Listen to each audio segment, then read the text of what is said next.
It's also about thinking or envisioning a compelling future. I want physicians not to move away from a bad situation.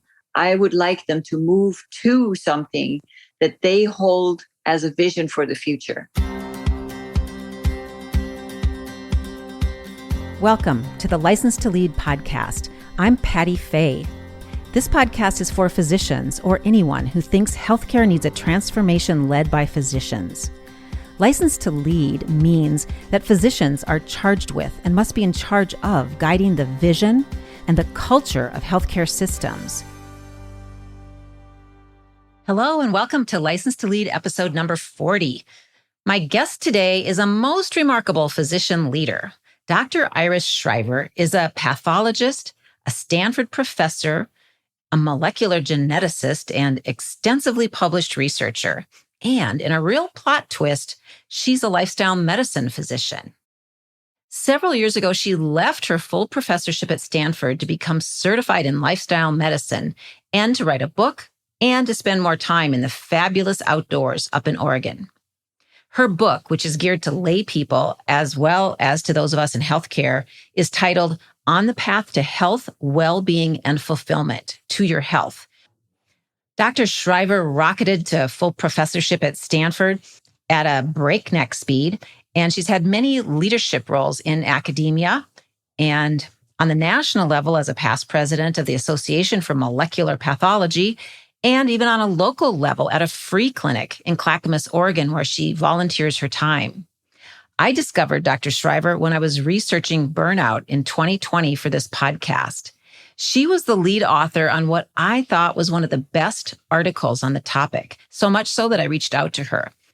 So I asked Dr. Schrijver to come on to the podcast to talk about physician leadership and physician health, and to talk about her fascinating career path in medicine, which I think is just an inspiring example of the breadth of career that's available to those of us in medicine. Here's my conversation with Dr. Schrijver. Iris Schrijver, welcome to the podcast. Well, Patty, I'm delighted to sit down with you for our conversation. Thank you for having me. Thank you for being here. So I would love to hear a little bit more about you. I wonder if you would be able to give us a little bit of a thumbnail about your life and your work. Of course. So I was born and raised in the Netherlands. And when I came to the United States, I completed a postdoctoral fellowship in genetics. And after that, specialized in clinical molecular genetics. And because I wanted to broaden my horizon and know more about laboratory medicine as a whole, and not just a slice of molecular genetics, I then did a residency in clinical pathology at Stanford. And after that, I was fortunate enough to be appointed to the faculty in the pathology department, where I was for the rest of my academic career. And my primary job there was to be one of the directors of the Molecular Genetic Pathology Laboratory, which was a fantastic sandbox to play in.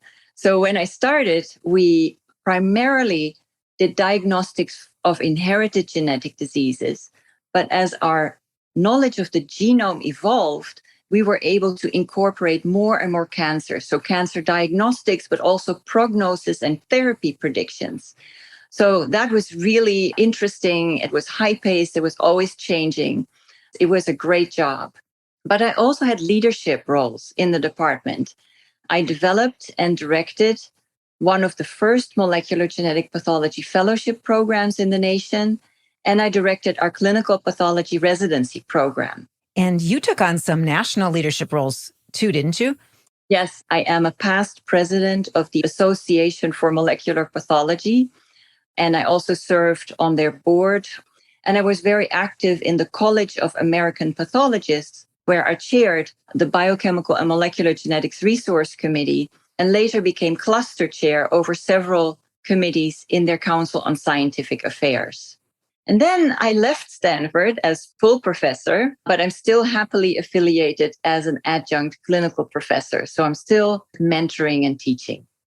You know, Iris, I have to say, you and I had a casual email relationship after I was so struck by the article that you wrote, the research that you did on burnout. And I knew that you had a role working in a wellness-based clinic. But until I reached out to you to see if you'd be on the podcast and solicited your CV, I had no idea about all the incredible work and research and the depth of your leadership experience. So that was remarkable. And I think it's increased how impressed I am with your demeanor and willingness to jump on the podcast with me. Oh, thank you, Patty. That's my pleasure. I want to come back to talk about leadership and your experience in your leadership roles. But before I do that, I would love to hear a little bit more about this dichotomy between your role at Stanford and life in Oregon. Can you talk about that a little bit? Yes, absolutely.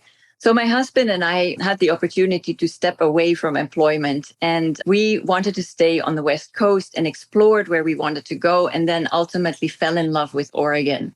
We characterize it as one of the best kept secrets in America because it has amazing scenery. It has beautiful forests and volcanoes, a spectacular coastline.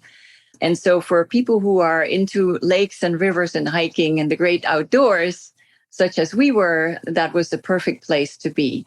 So that's why we moved to Oregon. That was the big draw. But it also allowed us to pursue so many new adventures. So indeed, I became involved with Clackamas Volunteers in Medicine, which is actually a free clinic for the uninsured and underinsured people in our county. It's under the umbrella of Volunteers in Medicine America, but each of these clinics is independently funded and managed and directed. So it's really its own clinic. We just really serve those who need it most. And that's been a tremendous difference. At Stanford, I had many more resources and it was very interesting, very busy, high paced. And here I was able to set my own schedule and really had minimal resources. We're constantly fundraising. So that's been a wonderful role. I was on their board of directors. Then I was medical director until last year. And now I'm developing a lifestyle medicine program for them. But it also allowed me these past years to write my book and also to delve in more in lifestyle medicine. And I became a certified lifestyle medicine physician. So yes, it's been quite a difference. And maybe it seems ironic that a pathologist has this interest in well-being. But for years, I've been interested in the intersect between health and illness and, if you will, the tipping point between well-being and dis-ease. So yes, and that so comes through in your book, this fascination that you have to make accessible and to clarify how the scientific method and research blends and creates medicine as we practice, and how important it is for physicians clearly, but also how important science and the scientific method is for the population in general. So Iris, can you say more about this pretty surprising, disparate career that you have put together? Were there some interesting points along the way where people raised their eyebrows a little bit at the pathologist and molecular geneticist taking on the lifestyle medicine role? Yes, well, I think that people were very surprised that I left because I truly loved my job. I can't say anything bad about the situation other than that my husband and I wanted to pursue a different lifestyle and also adventures that we didn't have time for. We were just in very rewarding but very high-paced careers, and it didn't leave a lot of time for anything else. And we enjoy each other's company. We enjoy traveling the world together. And like I said, I was able now to write this book that otherwise I don't think would have been able to come to fruition. And I was able to delve in deeper in lifestyle medicine. I have an innate passion for personal growth and professional growth, right? And also physician leadership, as you know, intentional living, and the possibility of well-being for everyone. And that is just something that I now have the opportunity to pursue further. Is your husband also in medicine? No, he's an astrophysicist. And actually, we wrote a book together. It's called Living with the Stars. because we had so many dinner conversations about my world of the DNA and his universe that we just ultimately felt there were so many beautiful connections between the human body and the universe that we needed to put our stories together in a book. I see an opportunity here to have you come back and talk about that book as well. That sounds absolutely fascinating. Would you give us an overview of the Clackamas Clinic, the number of physicians and sort of what that structure looks like? Well, it's a relatively small clinic. It has about 20 volunteer physicians, and they come in several times a week or several times a month. Some are specialists. Most of them are primary care physicians. And then we have a team of nurses, also volunteers, and scribes and gap year students and laboratorians, and just really provide that care and make lives better, one patient at a time. Poverty is not a crime. Many of these patients are people who are hardworking and who have to choose between medical care and putting food on the table. In that sense, it's been a real privilege for me to work there. Many patients are just deeply grateful to receive good medical care, that we're really providing the care that understands where they're coming from, that they're treated maybe more as neighbors. It's a very respectful place. And yeah, I'm really excited about offering a lifestyle medicine program, especially to that group. So when you were the medical director at Clackamas, what kind of work were you doing at that time? Well, as medical director, it was my responsibility to oversee the scope of services that we provided, but also to oversee all the physicians and basically all our medical work. Everybody there, the physicians, nurses, the scribes, are one luxury, and everybody else is there as a volunteer. That then means that everybody comes with their own practice, their own background. And one of my jobs was really to ensure quality of care, to continue to improve our care with the limited resources that we had, and to standardize our practice more. You have had a lot of leadership roles. I wonder if there are any early moments that you can recall where it became clear to you that leadership was part of your role as a physician. Well, how important it was became clear fairly early on. And I can think of one example where I was directing point of care testing on the wards of Stanford Hospital. Point of care testing is testing by the bedside, right? But laboratory medicine is where the responsibility is housed. So laboratory medicine, clinical pathology, is very highly regulated. There are regulations, there are procedures, there are inspections. You can lose your license to provide this kind of care if you are not compliant. But physicians on the wards don't necessarily understand that. And it was very frustrating to me because I felt that whatever I did, my requirements just didn't have teeth. People were not complying. So one day I was complaining about that to my chair, and he basically completely reframed the issue for me. He said, take the lead. You have the responsibility. You are accountable. Take the authority and change the situation. And I think it was the only time that he was ever impatient with me. But it made me think, and it made me realize that once you are in a leadership position, you don't need anybody's approval to lead.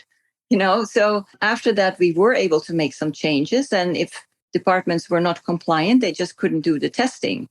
And that really made a world of difference. Can you explain a little bit more? What was that testing? Oh, it's just anything that is done by the bedside or in the OR, not in the lab, but actually it's laboratory testing that is done by, for example, handheld instruments, which are very simple, just hemoglobin A1C or glucose, simple things where you want to have a very quick turnaround time. But there is a lot of technology behind them and a lot of regulation.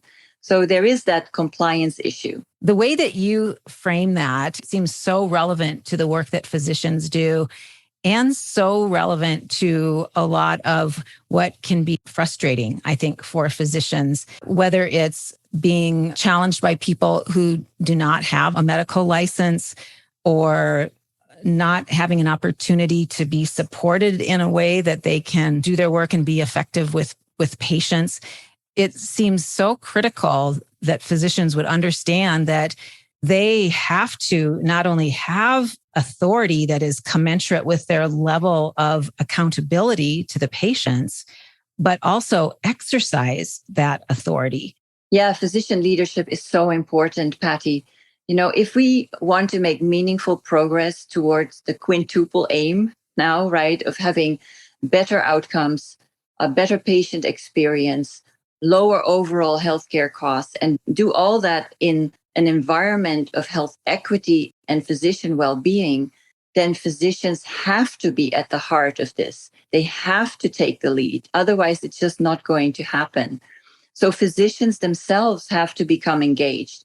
And I hear it so often that they say, I don't have time, which I totally understand, or they are afraid that they don't have enough influence. But physicians need to be empowered and they need to be involved. A lot of what we do already requires leadership skills. So if physicians feel that they don't have enough leadership training, then I would say seek that training, participate, because for me, it made a very big difference in my career. And then in addition, of course, we all need role models. We all need mentors and should seek those out. And we need to support each other. Actually, in lifestyle medicine, there is this interesting phenomenon that pretty much all the reimbursement incentives are misaligned, right? Lifestyle medicine is a practice that uses lifestyle as a primary modality to prevent and treat and reverse chronic diseases. With physician leadership, it's kind of the same. Incentives are not aligned, but in order to create a revision of our health economy and a new health ecology, we really need to engage. And the second thing I would say is that I think that as physician leaders, we need to take back the science and art of medicine. So in my book, I describe this anecdote of my husband who was diagnosed with elevated LDL cholesterol. And the first thing that he was offered was statins, right?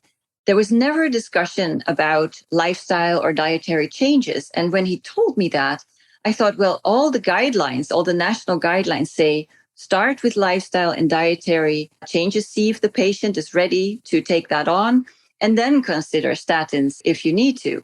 So we had this discussion at home, and then Carl asked a lot of his friends and colleagues who were in the same boat whether they had had such a talk with their physician, and not a single one had been told about lifestyle or dietary changes.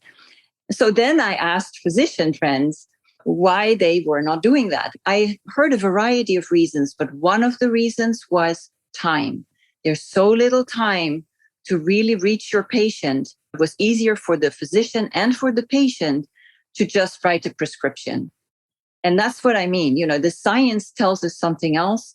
Science tells us that with relatively simple lifestyle modifications, we don't need statins in the majority of cases, and you don't have a side effect profile. So we need to just go back to our own science and stand up for medicine and our own expertise. Hear, hear. I just could not agree more. And it really makes me think about Dr. Wendy Dean, who brought the concept of moral injury as a better definition for what's going on with physicians than using the term burnout, in that physicians are in a position of not being able to act on what they believe or fulfill their obligations to patients. And that leads to moral injury and the symptoms of burnout. And I think your point about taking back the science, which absolutely mandates that we take back the leadership of medicine. We can't take back our time. We can't create schedules, and we cannot introduce the needed science unless we're leading and determining how medicine is practiced. I agree. So, Iris, what have you noticed about leadership or physician leadership that is important or that really makes a difference for people? Yeah, Patty, good leadership is so important. There's this phrase in economics, I believe, that says a rising tide lifts all the boats.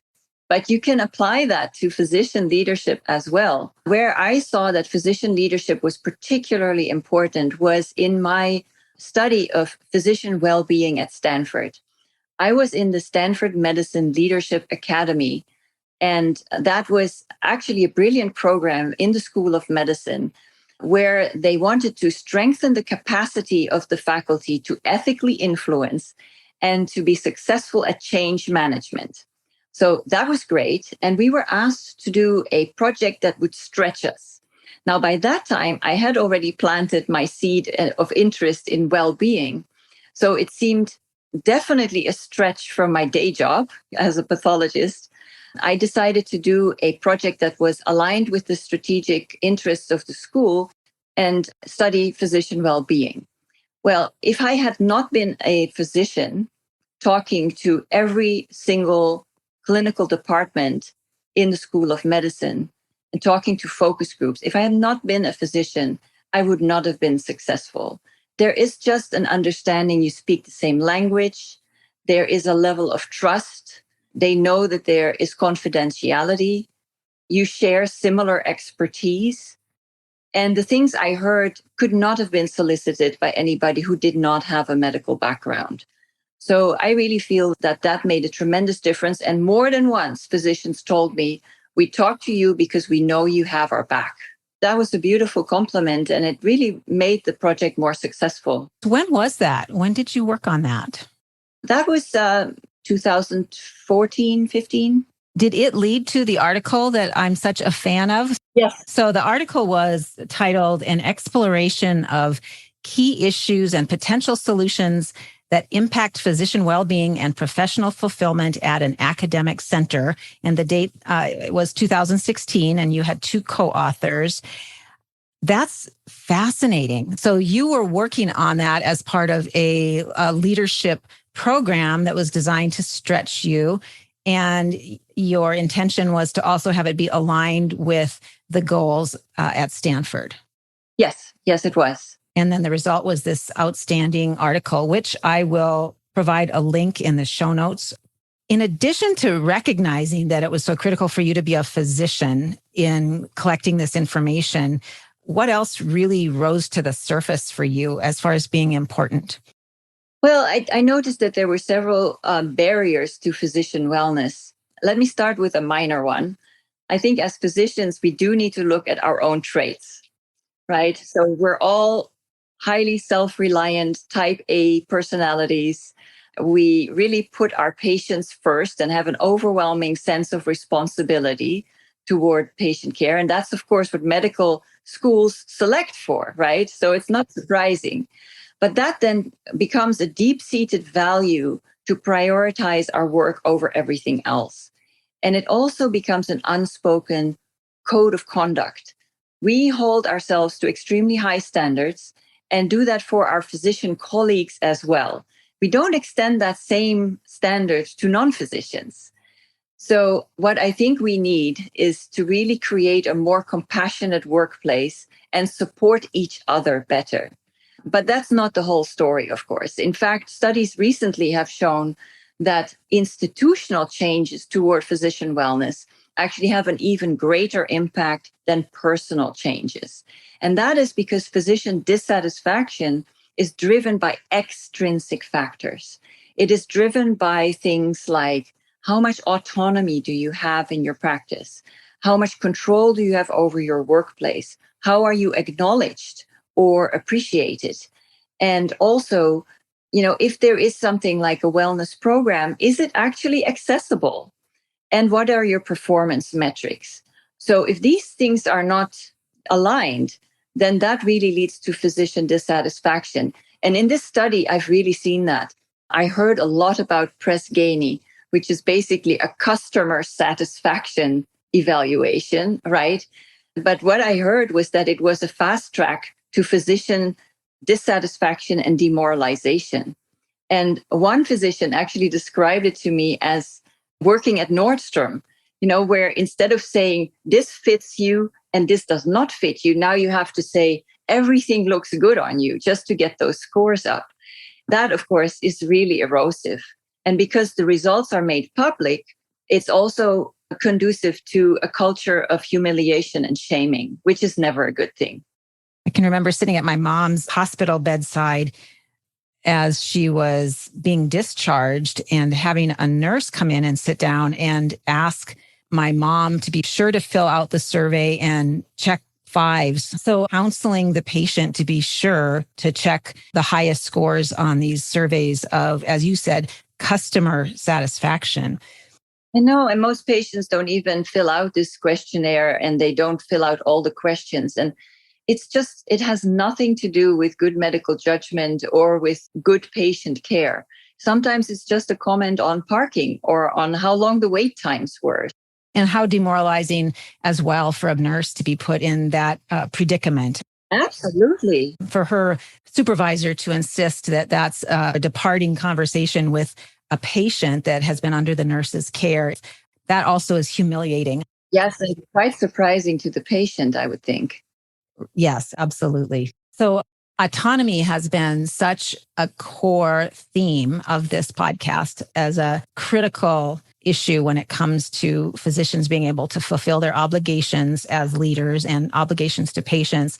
Do you have other thoughts about what it looks like for a physician to have autonomy? Oh, I think autonomy is critical. It's the only way to really provide patient care. And I see patients leave regular healthcare and I see physicians leave healthcare. And the reasons, of course, are intertwined. This system is not conducive to either group, right? Physicians work under incredibly high pressure, high stress, and they have ever shorter times to see their patients. And patients don't feel heard. Patients will turn to a place where they are feeling heard, and they will turn to information that they can understand. What they don't understand often is that they may be manipulated to trust information that does more harm than good. So yeah, autonomy and being able to provide patient care the way you really want to with integrity, that is key. Yes, I loved what you said in your book about when patients don't have the information that they need provided or packaged in a way that they can understand, and the person providing the information, for instance, a physician, doesn't have the time to spend with the patients and discuss things in depth with them, like with your husband, Carl, in the statin situation, then the patients will, as you just said, will go to somebody who is able to be clear and spend a lot of time with them. And in those cases, those are very often people that don't have any of the skills, background, training, education that physicians do. They can be anybody on the block, basically, that wants to talk to the patients. Correct. And I describe a study in my book where the mean time to interruption by the physician to the patient was 11 seconds. And of course, there was a wide range. But that's crazy, right? Yep. And no wonder that patients don't feel heard and go somewhere else. But also, no wonder that physicians feel that moral injury because they have so much pressure to deliver the care in a very short time. Yes. I think such a key thing here is the importance of physicians feeling empowered to take the lead, be the leader, to claim their autonomy and their authority. How might they go about doing that, do you think? Well, in order to do well, you must be well, right? Claiming your authority also means that you make an effort to make your work situation better. Not that physicians aren't doing that. I think they are. But I also know that the most recent studies have shown that more physicians have burnout symptoms than ever before. Before the pandemic, it was at least 1 in 2. A more recent study that I saw was over 70% with some burnout symptoms. So the first thing we need to do is counter that, get physicians to be in a better place. And there are several antidotes to that. Maybe I can speak to that. If you can share antidotes to the burgeoning burnout situation, that would be a real gift. Okay.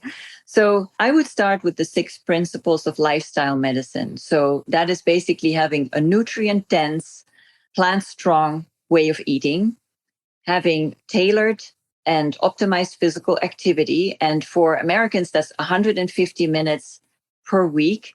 And that translates to 30 minutes 5 times a week. Have adequate sleep, because every good day starts with a good night's rest. Avoiding harmful substances. So, for example, not smoking. Forming and maintaining good relationships. and having good stress management with healthy coping strategies.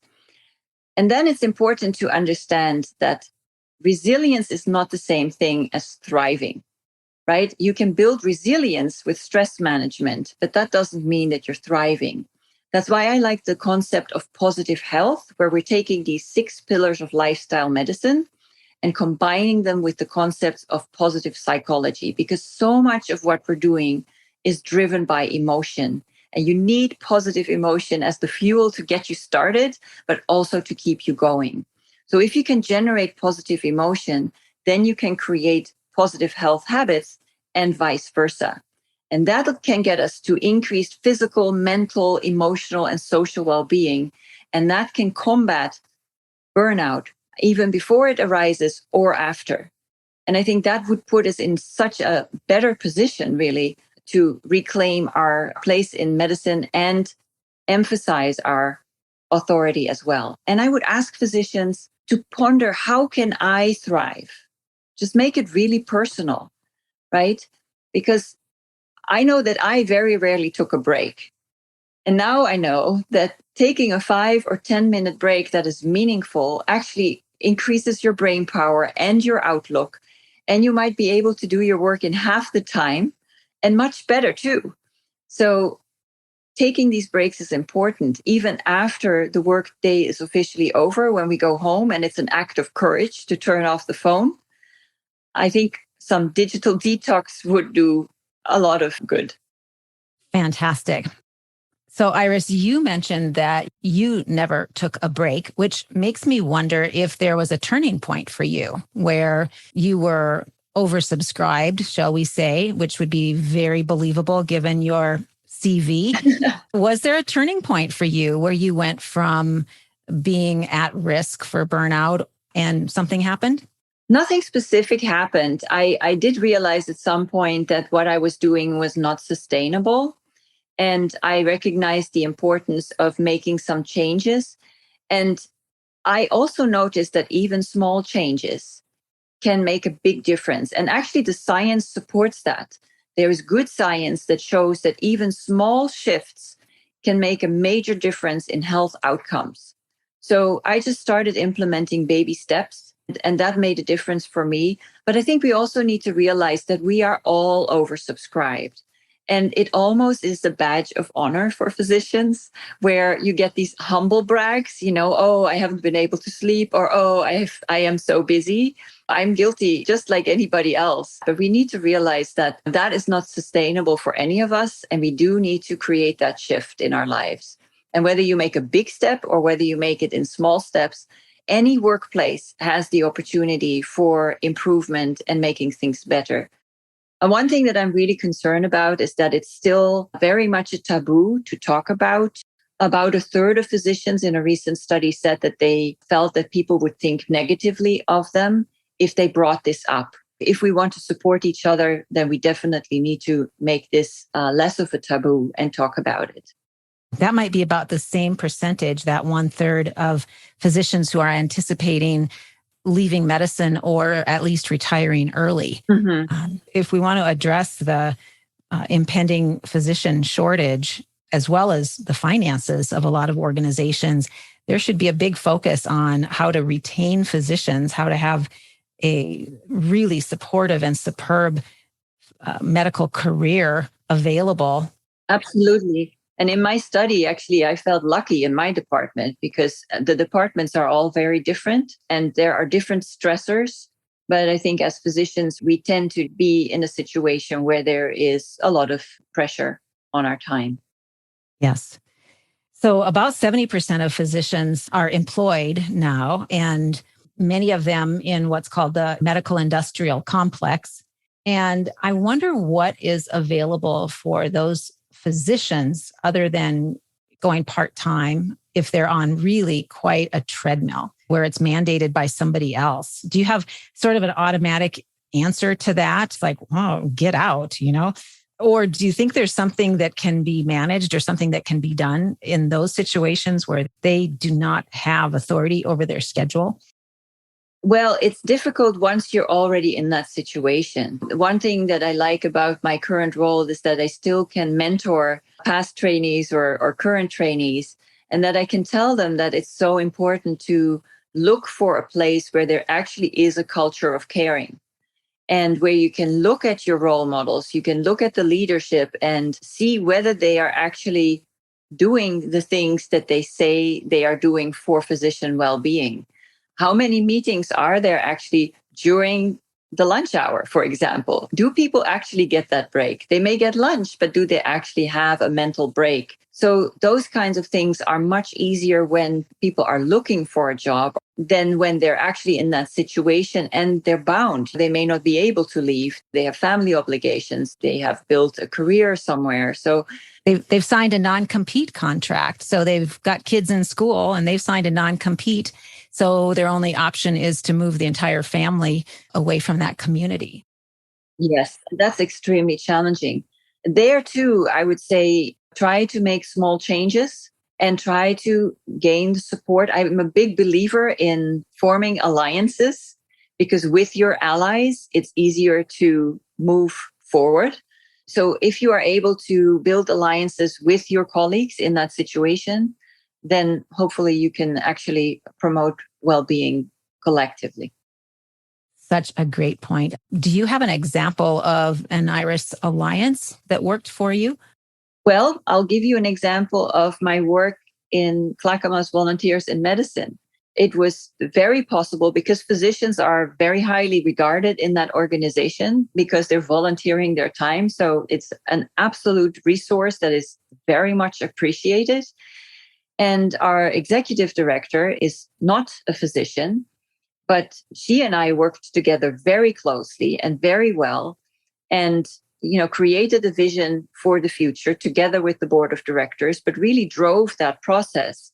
That is an alliance between a non-physician and a physician where it can work. You can reach across the aisle, so to speak. Sometimes you can find like-minded people who are not really, so tied to that industrial mindset that are actually willing to work with physicians because they recognize that if physicians leave the workplace, it is a tremendous cost. They too want to prevent illness, disability, and burnout because ultimately that is just the best thing for their own bottom line. And hopefully they also have patient care at their heart. I agree with you. I actually think that the majority of nurses and others in healthcare, folks with their MBAs and MHAs who are working at all levels in the organization, do have patients' best interests at heart. And I think we're all victims of this mindset, which tends to claw its way to the top of the organization. Mm-hmm. And then everybody is subject to that business school mindset, which embraces rational egoism, the idea, greed is good, profits above patience. It's not that everybody other than a physician is somehow less devoted to patients. It's that people that have a strong business school mindset and are profit oriented are extraordinarily more motivated to get to the top of the organization, and they often do. Yes. And really what we all need to look at is affordable, accessible, and sustainable healthcare. It serves us all best. Wonderful. I'd love to turn our attention in a little bit more detail to your book. It strikes me that your book is an act of physician leadership because in it, you are taking on issues in healthcare that are so important for both patients and physicians and others in the healthcare community. What actually motivated you to write this book? Well, as a physician who worked in academic medicine and in nonprofit medicine, I just became really alarmed by the way that medicine and its scientific foundation are often misrepresented, misunderstood, or dismissed altogether. So I really wanted to highlight the problems with the status quo in health and healthcare and provide a way forward. There's so much contradictory information in the media about health. And yet it's so important to have correct and reliable information. If you don't have that, you still need to realize that perceptions of truth and validity really influence our behavior and our health. So what I do in the book is I summarize the current evidence and knowledge that is science-based, and I sort fact from fiction. And I do that in topics such as what really makes you happy? How can you really prevent illness? What about medication and supplements? What is their merit? What is the merit of alternative therapies? And what is the role of genes in your longevity and in your health? And basically, I take a good look at body, mind, and at the world that influences them both. I do that with lots of stories and lots of anecdotes, and hope to make it a really lively, accessible journey that way. Yes, it is very accessible and readable. And you talk about everything from Captain Sully to epigenetics. Yes. And who better than you to write this book with your background as a molecular geneticist, a researcher, an academic who has published an extraordinary number of scientific articles, and somebody who is dedicating a significant part of time to a volunteer clinic where people are unable to pay. And I know you're committed to equity issues as well. And I remember in your book how you wrote about one of the research projects that you were involved with expanded the lab testing to include the more likely genetic profile that would show up for non-white individuals. That was for cystic fibrosis. As a postdoc, I worked on Marfan syndrome. In my own research lab, I worked on genetics of cystic fibrosis, and also I had projects in hearing loss. The diagnostic tools that we had at the time were very good for white people and were not very good for people of color. So you can imagine that if you shine a light on those mutations that are very common in white individuals, then you will miss all the other mutations that may be very common in other population groups. So I wanted to basically level the playing field. And throughout my research and through my work in that area, we were able to provide better newborn screening and better diagnostics for all ethnicities. Now I remember what I thought was so cool about the Marfan's research that you were doing. I think it was an anecdote about when you first realized sort of the joy of research. Yes, I didn't have a lot of research background. When I came to the Franke Lab, which is where I did my postdoctoral fellowship, I had a mentor and he said to me, "Are you a good cook?"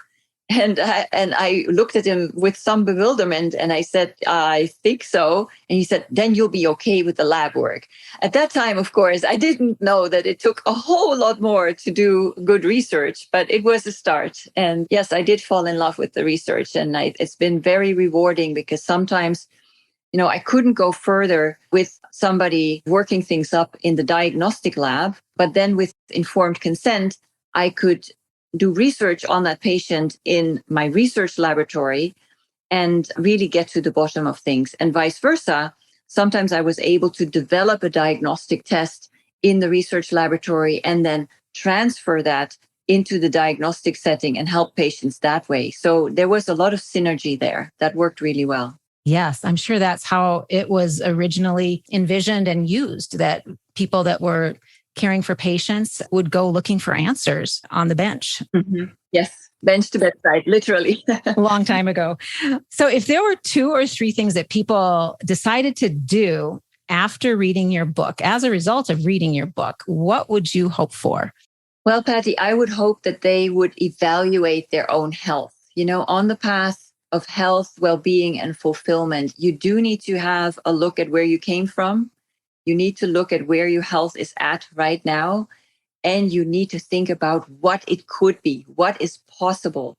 So that requires some introspection, but it's a very worthwhile thing to do because we're worth it. And it goes for physicians too. It's not just about their health, but it's also about thinking or envisioning a compelling future. I want physicians not to move away from a bad situation. I would like them to move to something that they hold as a vision for the future. So that's one thing. And I would also like people to be really curious. I think that inquisitive people will read my book and stay curious. We are increasingly asking where our food comes from, but how often are we really asking where our knowledge comes from? And yet we really need reliable information to sustain our health and to nourish our well-being and not fall into that trap of deception. And then finally, I would love for people to become advocates for health and well-being. Better health and well-being are within reach, and attention to health does protect us. We've seen that with COVID-19. If you have a lot of underlying medical conditions, we know that people have a much more severe course. And if you start from a foundation of better health, even if you start building better health today, it will protect you and it will help you face new challenges, including any new health challenges. Wonderful. That seems like an excellent place for us to bring our conversation to a close. And before we wrap up, I wonder if you could let listeners know where they can reach you or find out more about you. Absolutely. I would encourage listeners to go to my website, lifestyleforhealthandwellness.com. They can find discount coupon for the book there. They can also find out more about my work and how to get in touch. Dr. Schrijver, thank you so much for being on the podcast. Oh, it's been such a pleasure. I really love your work. I think you're just such a strong voice. So I'm very honored to be on your show. I appreciate it. Super sweet of you to say that. Thanks for listening to the License to Lead podcast. Be sure to visit licensed2leadpodcast.com to join the conversation, access the show notes, and sign up for our newsletter. Leave us a message with your provocative question or your thoughtful comments. You might inspire a future episode of the License to Lead podcast. Thanks so much, everyone.